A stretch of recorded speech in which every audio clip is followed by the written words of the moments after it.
Hello, you all. This is Mahesh Kumar, and I extend a very hearty welcome to all of you once again on your own YouTube channel that is Zenipex Education.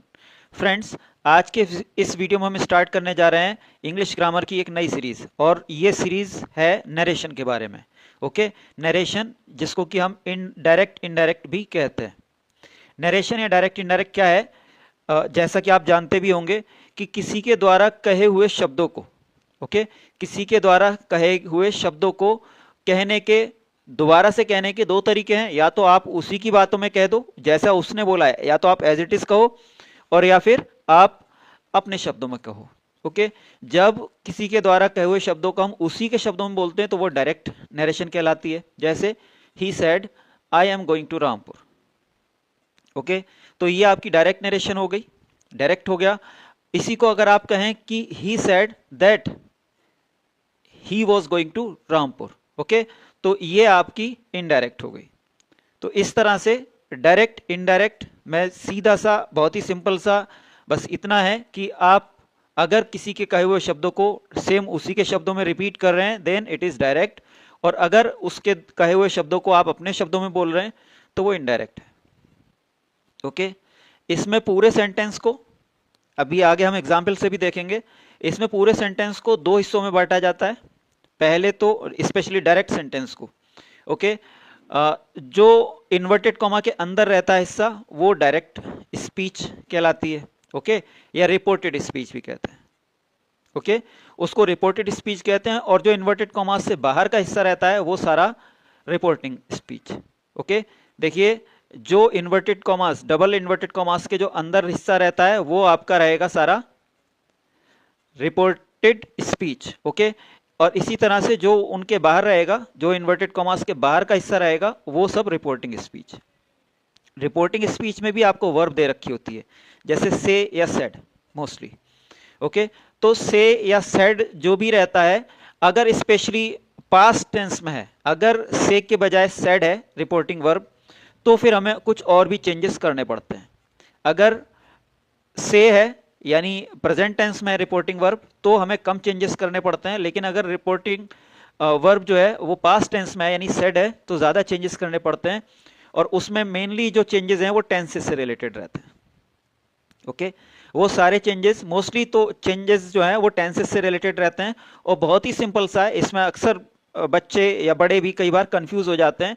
Confuse होने की बात नहीं है, बहुत ही simple सा। आप एक बार इस टेबल को अगर लर्न कर लेंगे, अच्छे से पढ़ लेंगे, समझ लेंगे, और बार बार इसकी प्रैक्टिस अगर कर लेंगे 4-6 बार, तो आपको बहुत अच्छी तरह से सब लर्न हो जाएगा। देखिए, जितने भी प्रेजेंट टेंस हैं, प्रेजेंट टेंस के जैसे आप जानते हैं हर एक टेंस को फिर से 4-4 हिस्सों में बांटा गया है। जैसे प्रेजेंट का इंडेफिनिट, फिर कंटिन्यूअस, फिर परफेक्ट, और फिर परफेक्ट कंटिन्यूअस। तो इस तरह से जितने भी प्रेजेंट के टेंस हैं वो उन्हीं के पास्ट में बदल जाते हैं। जैसे प्रेजेंट इंडेफिनिट है तो past indefinite, present continuous, past continuous. इसी तरह से present perfect, past perfect, present perfect continuous, past perfect continuous. तो सबसे पहले तो जितने भी प्रेजेंट के टेंस होंगे वो सब पास्ट में बदल जाएंगे। दूसरी चीज, अगर टेंस पास्ट में ही दे रखा है, डायरेक्ट स्पीच का अगर टेंस ऑलरेडी पास्ट इंडेफिनिट है, तो वो पास्ट इंडेफिनिट का पास्ट परफेक्ट हो जाएगा। पास्ट इंडेफिनिट का पास्ट परफेक्ट। इसी तरह से अगर पास्ट कंटिन्यूअस में तो पास्ट परफेक्ट कंटिन्यूअस। यहां बस ये ध्यान रखने वाली बात है कि हैज बीन या हैड बीन में कन्वर्ट होगा, तो बस इतना ध्यान देने वाली बात है, बाकी टाइम यहां नहीं रहता। परफेक्ट, इसी तरह से पास्ट परफेक्ट अगर है तो पास्ट परफेक्ट में ही रहेगा। मतलब पास्ट परफेक्ट अगर डायरेक्ट स्पीच में दे रखा है तो उसकी वॉइस और कोई चेंज नहीं होगी। पास्ट परफेक्ट का पास्ट परफेक्ट ही रहेगा। इसी तरह से अगर पास्ट परफेक्ट कंटिन्यूअस है तो वो भी पास्ट परफेक्ट कंटिन्यूअस ही रहेगा। मतलब दो तरह के सेंटेंसेस, टेंसेस का आप बहुत ही अच्छी तरह समझ लीजिए कि अगर पास्ट परफेक्ट या पास्ट परफेक्ट कंटिन्यूअस ऑलरेडी है डायरेक्ट स्पीच का टेंस, तो उसको हमें चेंज नहीं करना। इसको कई बार पढ़ लीजिएगा और प्रैक्टिस कर लीजिएगा लिख लिख करके, तो आपको बहुत इजीली लर्न हो जाएगा। इसी तरह से जितने भी फ्यूचर के टेंसेस रहेंगे, अगर फ्यूचर में है कोई टेंस, तो आपको सिर्फ इतना करना है कि जहां भी विल शैल आ रहा है उसका वुड शुड कर देना अकॉर्डिंग टू सब्जेक्ट। जैसा सब्जेक्ट होगा, जैसे आप जानते हैं कि आई और वी के साथ शैल आता है, बाकी सबके साथ विल आता है। तो इन्हीं को जब आप इनडायरेक्ट स्पीच में चेंज करेंगे, तो जो भी आपका सब्जेक्ट होगा, अगर आई और वी है तो उसके साथ मोस्टली शुड होगा, और बाकी सबके साथ वुड। ओके, तो इसकी अच्छे से एक बार प्रैक्टिस कर लीजिए और बहुत ही इजीली आपको ये लर्न होने वाली है। इसमें मेरे ख्याल से कोई ऐसी समस्या नहीं आने वाली। तो टेंसेस के अलावा भी आपको कुछ चेंजेस करने पड़ते हैं, स्पेशली ऐसे वर्ड्स में जो कि टाइम और प्लेस को डिनोट करते हैं। ओके, टेंसेस के अलावा जो आपको और सेंटेंस में, किसी सेंटेंस में जो इंटरनल चेंजेस करने होते हैं वो ये हैं कि उसमें जो टाइम को और प्लेस को जो डिनोट करते हैं वर्ड्स स्पेशली, उनको हमें चेंज करना पड़ता है पास्ट टेंस में, अगर स्पेशली आपकी रिपोर्टिंग वर्ब है तो। हालांकि कुछ को तो हमेशा ही चेंज करना पड़ता है। ओके, तो इनको देख लीजिए। बेसिकली इसके पीछे एक आइडिया मैं आपको बता दूं, यह है कि जो भी नियरनेस दिखाने वाली जो वर्ड्स हैं, ओके, जो नियरनेस दिखाने वाले वर्ड्स हैं उनको कहीं ना कहीं दूरी दिखाने वाले में, डिस्टेंस दिखाने वाले वर्ड्स में चेंज कर दिया जाता है। जैसे नाउ का देन, ओके, नाउ का देन हो जाएगा, अगो का बिफोर हो जाएगा, टुडे का that day, tonight that night, tomorrow the next day, yesterday the previous day, last night the previous night. Okay, जब भी कहीं पिछले के संबंध में आएगा तो देखिए द प्रीवियस हो जाएगा। यस्टरडे पिछले दिन को कहते हैं तो इसलिए the previous day, last night the previous night. Okay, इसी तरह से हेयर का देयर हो जाता है, हैंस का देंस, जैसे मैं कह रहा था जो नियरनेस दिखाने वाले वर्ड्स हैं उनको डिस्टेंस दिखाने वाले वर्ड्स में चेंज कर दिया जाता है। हेयर का देयर, हैंस का देंस, दिस का दैट, दीज का दोज, दस का दैट वे, दस का सो। यहां मैं बता दूं 10 और 10 इन दोनों में एक बेसिक डिफरेंस यह है कि 10 जहां किसी काम को करने का मैनर शो करता है, ओके, 10 जो है यहां पे शो कर रहा है किसी काम को करने का मैनर की इस तरह से हुआ। ओके, तो इसीलिए हमने इसको दैट वे में कन्वर्ट किया है। तो अगर 10 कहीं ये दिखाएगा कि कोई काम इस तरह से हुआ तो उसको हम दैट वे करेंगे। Okay, that thing what was done in that way.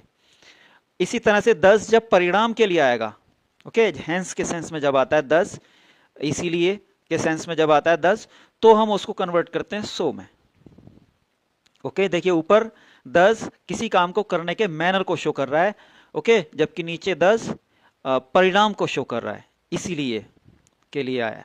Okay, तो जब जब 10 परिणाम को शो करेगा तो सो आएगा।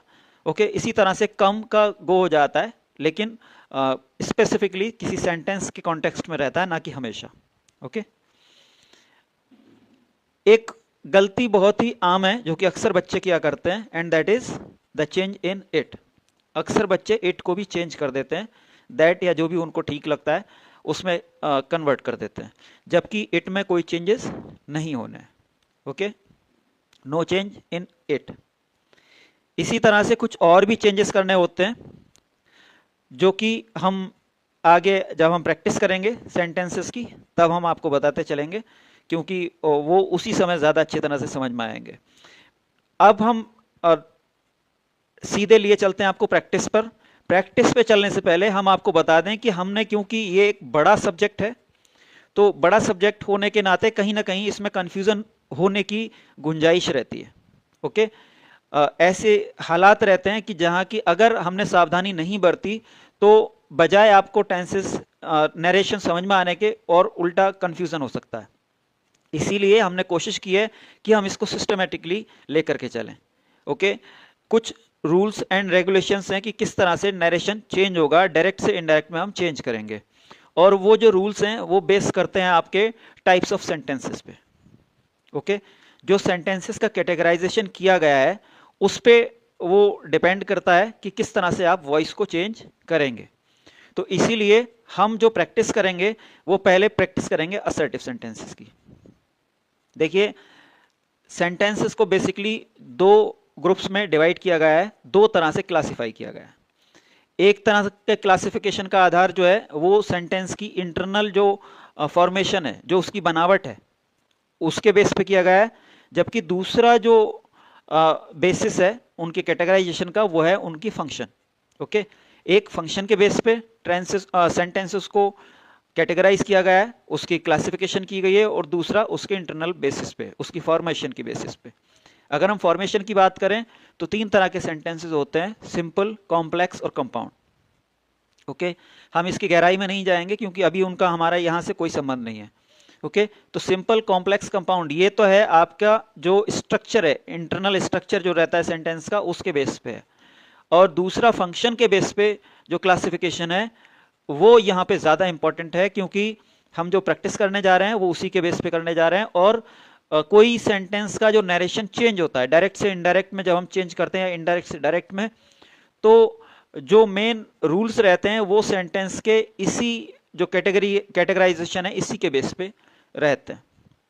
यानी जो देखिए सेंटेंसेस हैं कुल वैसे 5 टाइप्स के होते थे, लेकिन अब मोस्टली ग्रामेरियंस जो हैं इंग्लिश ग्रामर के, उन्होंने उसको 5 से 4 कर दिया है।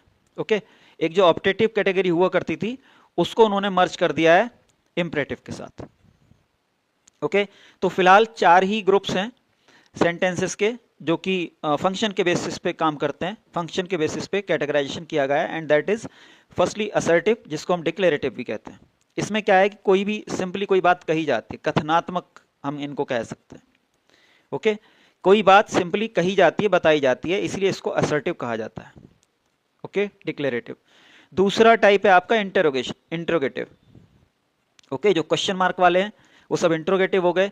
तीसरा है आपका इम्परेटिव। इम्परेटिव वही जो जिसमें कोई रिक्वेस्ट हो, ऑर्डर हो, या भगवान से कोई विश की गई हो, या कुछ भी इस तरह से इच्छा व्यक्त की जाती है, स्ट्रॉन्ग कोई कमांड हो, एटसेट्रा, तो ये सब इम्परेटिव में आते हैं। और चौथा है एक्सक्लेमेटरी। एक्सक्लेमेटरी में क्या है कि जो भी सडन फीलिंग्स को शो करने वाले वर्ड्स या सेंटेंसेस हैं वो सब एक्सक्लेमेटरी में आते हैं, है ना।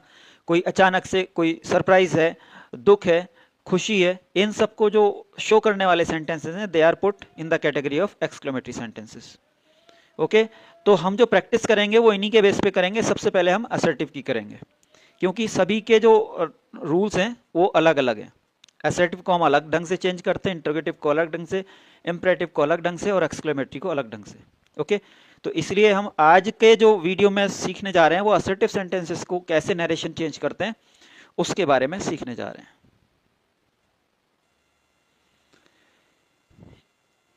प्रॉपर प्रैक्टिस करने से पहले मैं आपको एक लास्ट पॉइंट और शेयर कर लूं, और वो है मॉडल वर्ब्स में चेंज।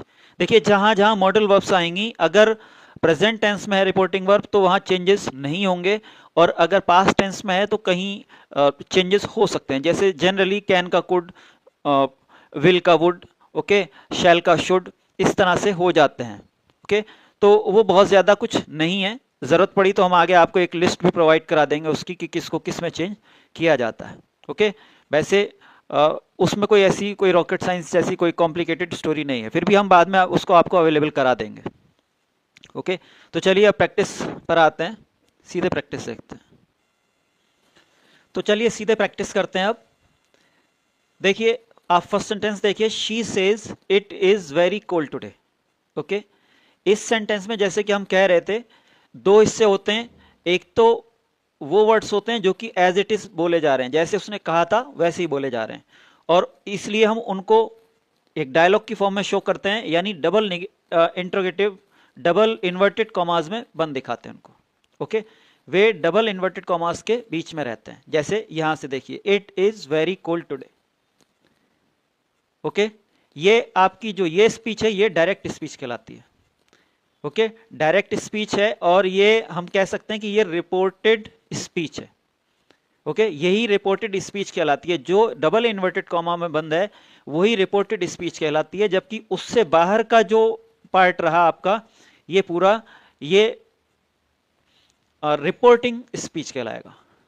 ओके, जो डबल इन्वर्टेड कॉमा से बाहर का है वो रिपोर्टिंग स्पीच, और जो डबल इन्वर्टेड कॉमा के अंदर का पार्ट है वो रिपोर्टेड स्पीच। यहां रिपोर्टिंग स्पीच पहले दे रखी है, कई सेंटेंसेस में आपको बाद में मिल जाएगी। ओके, तो उससे परेशानी होने की कोई बात नहीं है, वो सब चेंजेस एक ही तरह से होते हैं। ओके, तो ये आपकी रिपोर्टिंग स्पीच है और ये आपकी रिपोर्टेड स्पीच है। अब बात आती है कि हम इनको कैसे कन्वर्ट करें।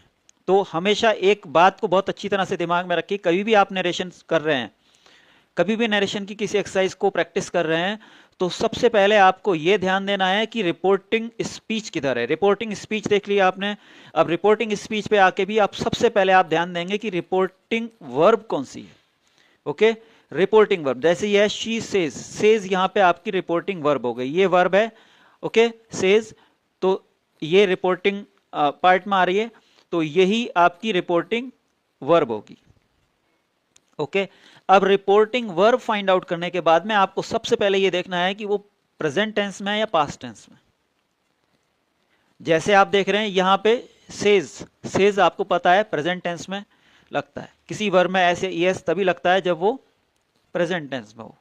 ओके, फर्स्ट फॉर्म भी प्रेजेंट टेंस में ही आती है विदाउट एनी हेल्पिंग वर्ब, तो ऐसे ही यहां without any helping verb says आया है। ओके, तो ये प्रेजेंट टेंस की प्रेजेंट टेंस की वर्ब है। अब जब एक बार वर्ब डिसाइड हो गई और स्पेशली हमें यह पता चल गया कि वो प्रेजेंट टेंस में है, तो हमें फिर दूसरी बात ये दिमाग में रखनी है हमेशा कि अगर रिपोर्टिंग वर्ब आपकी प्रेजेंट टेंस में है तो जो रिपोर्टेड स्पीच है, जो रिपोर्टेड स्पीच है उसका टेंस हमको चेंज नहीं करना। ओके, मैं सिर्फ यहां टेंस की बात कर रहा हूं।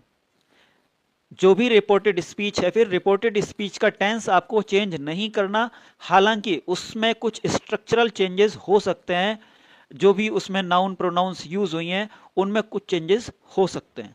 हालांकि इस सेंटेंस में कोई ऐसा चेंज नहीं हुआ, लेकिन बहुत सारे सेंटेंसेस में आप देखोगे सब्जेक्ट के या जो भी स्पीकर है उसके अकॉर्डिंग कुछ वर्ड्स में चेंजेस हो सकते हैं। तो जैसे इसको देखेंगे आप, शी सेज, जैसे ये जब यहां सेज लिख रखा था तो हमने इसको ऐसे ही रहने दिया, शी सेज को शी सेज ही रहने दिया।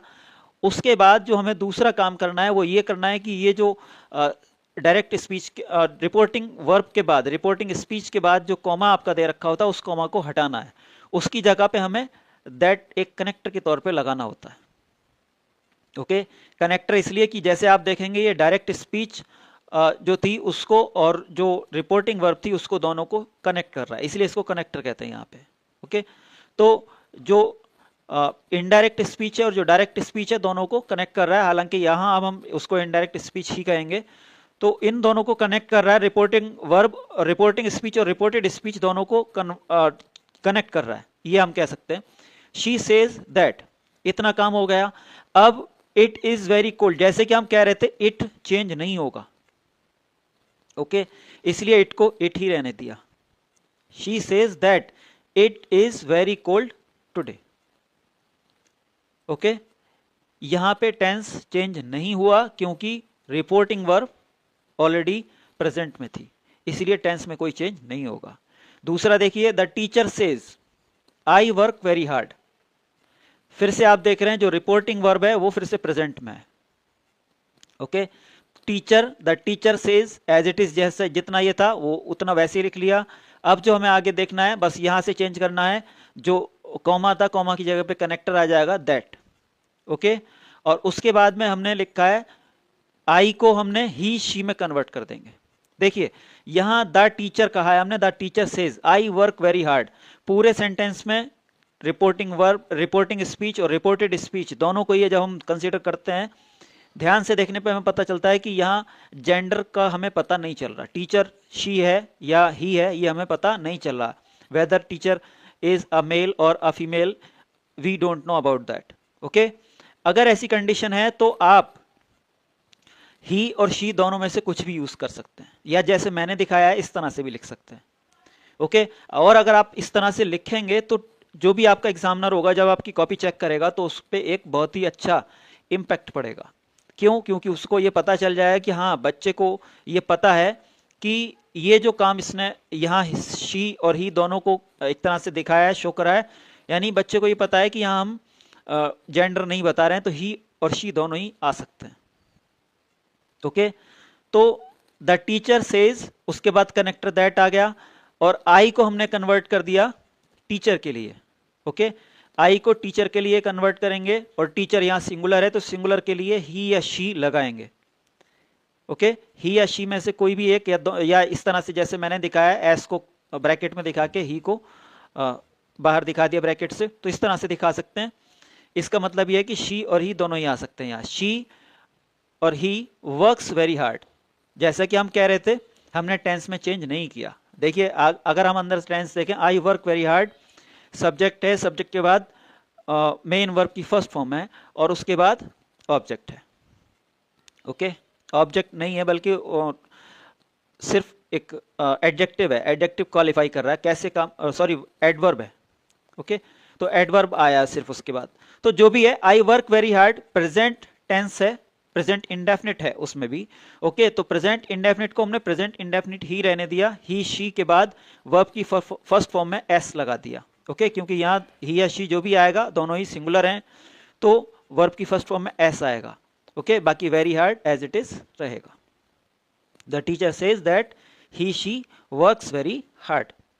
ओके, इसी तरह से नेक्स्ट देखिए, the police say we have investigated the case minutely, हमने केस को बहुत ही माइन्यूटली, बहुत ही बारीकी से स्टडी कर लिया है। ओके, द पुलिस से फिर से प्रेजेंट टेंस है, प्रेजेंट टेंस की ही वर्ब है, रिपोर्टिंग वर्ब स्पेशली, इसलिए फिर से आप अंदर कोई चेंज नहीं करेंगे। द पुलिस से एज इट इज रहने दिया आपने, उसके बाद कनेक्टर लगा दिया दैट, कॉमा की जगह दैट आ गया, उसके बाद वी को हमने कन्वर्ट किया पुलिस के अकॉर्डिंग। ओके, वी को पुलिस के अकॉर्डिंग चेंज किया, दे लगाया, और उसके बाद दे के साथ हैव आएगा। जैसे यहां था प्रेजेंट परफेक्ट की बात हो रही है, तो ऐसे ही प्रेजेंट परफेक्ट ही रहने देंगे, तो दे के साथ हैव आ जाएगा, उसके बाद वर्ब की थर्ड फॉर्म इन्वेस्टिगेटेड, और उसके बाद एज इट इज बाकी का जो हिस्सा है वो भी ऐसा ही रहेगा। ओके, इसी तरह से देखिए, Sam says Radha danced well. Okay, अभी तक आप देख रहे थे सब में प्रेजेंट टेंस ही था। ओके, शुरू में तो प्रेजेंट इंडेफिनिट था एक, और उससे पहले एक स्टैटिक वर्ब के साथ था, उसके बाद प्रेजेंट परफेक्ट था। यहां पे आपको रिपोर्टेड स्पीच में पहली बार पास्ट टेंस देखने को मिल रहा है, past indefinite. Sam says Radha danced well, danced verb की थर्ड फॉर्म है, और सॉरी सेकंड फॉर्म है, सेकंड और थर्ड दोनों ही होता है बेसिकली, लेकिन चूंकि यहां हम थर्ड नहीं मानेंगे, थर्ड इसलिए नहीं मानेंगे क्योंकि थर्ड तब आती जब उससे पहले हेल्पिंग वर्ब होती हैड। ओके, या हैव होता, अगर हैज होता तो प्रेजेंट टेंस हो जाता, प्रेजेंट परफेक्ट, और अगर हैड होता तो पास्ट परफेक्ट। ओके, यहां बिना हेल्पिंग वर्ब के आया है, तो ये सेकंड फॉर्म की कंसीडर की जाएगी, सेकंड फॉर्म है वर्ब की। ओके, तो सेकंड फॉर्म आपको पता है वर्ब की कहां आती है, पास्ट इंडेफिनिट में। सिर्फ एक ही सेंटेंस, एक ही टेंस ऐसा है जहां की वर्ब की सेकंड फॉर्म आती है, and that is past indefinite. तो Sam says Radha danced well, जो आपकी डायरेक्ट स्पीच है, रिपोर्टिंग स्पीच है आपकी, वो यहां पे पास्ट इंडेफिनिट में है। ओके, लेकिन हमें रूल का वही ध्यान रखना है, हमें पता है रिपोर्टिंग वर्ब के अकॉर्डिंग चेंज करते हैं हम, और रिपोर्टिंग वर्ब अगर प्रेजेंट में है तो जो भी रिपोर्टेड स्पीच है उसका टेंस चेंज नहीं होगा। तो वैसे ही याद करेंगे, सैम सेज के बाद कनेक्टर दैट लगा देंगे, उसके बाद Radha danced well as it is लिख देंगे। तो जैसा आप देख रहे हैं बहुत ही इजी है, बस वही चीज है कि हमको बेसिक्स पकड़ के रखने, बेसिक्स नहीं छोड़ने।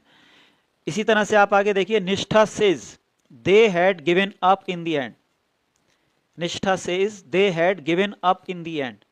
ओके, प्रेजेंट टेंस है, अगेन प्रेजेंट टेंस की ही रिपोर्टिंग वर्ब है। निष्ठा सेज ऐसे ही रहने देंगे, कनेक्टर दैट लगा देंगे। दे हैड गिवन अप पास्ट का परफेक्ट टेंस है, ओके, उसको पास्ट परफेक्ट में एज इट इज ही रहने देंगे, दे had given up in the end. Okay, चलिए आगे देखते हैं। आगे देखिए, अब रिपोर्टिंग वर्ब आपकी आ गई फ्यूचर टेंस में। ओके, रिपोर्टिंग वर्ब अब आगे देखिए, विल से। ओके, दोनों में ही जो रिपोर्टिंग वर्ब है नेक्स्ट टू सेंटेंसेस में, दोनों में ही फ्यूचर टेंस में। और अगेन आपको फिर से ध्यान रखना है कि फ्यूचर टेंस के लिए भी सेम वही रूल्स रहेंगे जो कि प्रेजेंट टेंस के लिए थे। यानी जैसे प्रेजेंट टेंस की रिपोर्टिंग वर्ब के साथ आप टेंस में चेंज नहीं कर रहे थे, जो डायरेक्ट स्पीच थी उसके टेंस को चेंज नहीं कर रहे थे, सेम वैसे ही फ्यूचर टेंस में भी रहने वाला है। ओके, अगर रिपोर्टिंग वर्ब प्रेजेंट टेंस या फ्यूचर टेंस में रहेगी तो रिपोर्टेड स्पीच का टेंस चेंज नहीं होगा। Again I am repeating, okay, अगर रिपोर्टिंग वर्ब प्रेजेंट टेंस या फ्यूचर टेंस में रहेगी तो रिपोर्टेड स्पीच जो भी है उसका टेंस चेंज नहीं होगा। जैसा कि आप यहाँ दो एग्जाम्पल्स में इनमें देखेंगे। Rahul will say I have a beautiful car. Okay, Rahul will say as it is रहने दिया आपने इसको भी, और उसके बाद सिर्फ कनेक्टर लगाया और सिर्फ आई को चेंज कर दिया सब्जेक्ट के अकॉर्डिंग, जिसके लिए आई यूज हुआ है। राहुल के लिए यहाँ यूज हुआ है तो राहुल के लिए आपने ही लगा दिया। ओके, मेल पर्सन है, सिंगुलर मेल पर्सन राहुल, तो उसके लिए जो उसको डिनोट करने के लिए नाउन आएगी वो सिंगल मेल ही। Okay, he has a beautiful car, he has a beautiful car, as it is रहने दिया। इसी तरह से the captain will say we have to work hard, the captain will say we have to work hard. Okay, the captain will say that, connector लगा दिया, उसके बाद we को उसकी टीम के अकॉर्डिंग, यहाँ टीम के लिए आया है उसके, या जो भी उसके अंडर में सारे लोग हैं उनके लिए आया है, तो इसलिए उसको दे में कन्वर्ट कर दिया। Okay, that they have to work hard, they अब प्लूरल है तो प्लूरल के साथ हैव आएगा। ओके, तो इस तरह से आपने देखा कि अगर रिपोर्टिंग वर्ब प्रेजेंट टेंस में है या रिपोर्टिंग वर्ब फ्यूचर टेंस में है, तो जो रिपोर्टेड स्पीच है उसका टेंस हम चेंज नहीं कर रहे हैं। ओके, लेकिन अब आप आगे देखेंगे कि किस तरह से जैसे ही रिपोर्टिंग वर्ब का टेंस पास्ट टेंस में जाता है वैसे ही अंदर भी चेंजेस हो जाते हैं। और वो बेसिकली क्या चेंजेस होते हैं इसको हमने आपको अच्छी तरह से समझने के लिए कुछ उन्हीं सेंटेंसेस को रिपीट किया है जो कि हमने ऊपर बनाए थे डायरेक्ट प्रेजेंट टेंस की रिपोर्टिंग वर्ब के साथ। ओके, जैसे फर्स्ट टेंस आपने देखा था she says it is very cold today. Okay, तो उसी का हमने सिर्फ शी सेज का सेड कर दिया, she said it is very cold today. जो उसकी स्पीच थी उसको एज इट इज रहने दिया, डायरेक्ट स्पीच को, डायरेक्ट नरेशन को हमने ऐसे ही रहने दिया, it is very cold today. Okay, तो देखिए कि क्या चेंजेस होंगे। शी सेड, देखिए जब तक यहां ऑब्जेक्ट नहीं है, वो किससे, कोई भी स्पीकर है वो जो बात को कह रहा है वो किससे कह रहा है, जब तक ये नहीं दे रखा होता तब तक हम सेड का सेड ही रहने देंगे। ओके, और आगे आप देखेंगे किस तरह से जब ऑब्जेक्ट भी आता है, जैसे शी सेड टू मी, अगर इस तरह से होता तो सेड की जगह पे हम टोल्ड कर सकते हैं। ओके, तो फिलहाल यहां पे ऑब्जेक्ट नहीं है तो हम सेड का सेड ही रहने देंगे, she said it is very cold today, पहले कनेक्टर आएगा, कनेक्टर तक तो रूल सेम रहेगा, कोई परेशानी नहीं है। Okay, she said that it is very cold today, present tense में है, इसको सिंपली उठा करके पास्ट में चेंज कर देंगे। इज आपका सिंगुलर के लिए आता है प्रेजेंट टेंस में, और सिंगुलर के लिए पास्ट में क्या आएगा, बस इतना कर लेंगे, इट के साथ वॉज आ जाएगा। ओके, अगर प्लूरल में होता तो वैसे ही हम वर लगा देते। तो she said that it was very cold today, cold today का दैट डे हो जाएगा, जैसे कि आपने ऊपर लिस्ट में देखा था टुडे का that day. Okay, next one is the teacher said, फिर से वो जो सेकंड टेंस हमने सेकंड सेंटेंस लिया था वही सेंटेंस है same. The teacher said, the teacher I work very hard, the teacher said I work very hard. Okay, the teacher said that, अब आई किसके लिए आया है, टीचर के लिए, तो टीचर के लिए सिंगुलर, यहां फिर से मैं बता दूं आपको, मैंने यहां नहीं लिखा है, फिर से रिपीट नहीं किया है, जैसे कि वहां आपने लिखा था शी और ही दोनों, शी और ही दोनों ही यूज कर सकते हो यहां, क्योंकि अगेन हमें जो भी टीचर है उसका जेंडर नहीं पता। Okay, the teacher said that he worked very hard. Okay, first form थी, बस उसकी हमने सेकेंड फॉर्म कर दी, पास्ट इंडेफिनिट हो गया, यहां प्रेजेंट इंडेफिनिट था।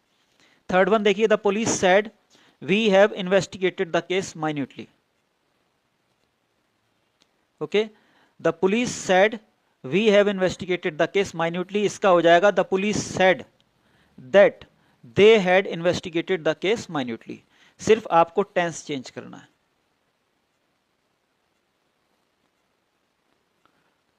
ओके, सिर्फ टेंस चेंज करना है, बाकी सेम रहेगा सब। तो ये वीडियो हमारा नेक्स्ट, ये हमारा जो प्रैक्टिस है नेक्स्ट वीडियो में भी रहेगी। तो मिलते हैं अपने नेक्स्ट वीडियो में। Till then keep studying, keep learning and keep growing.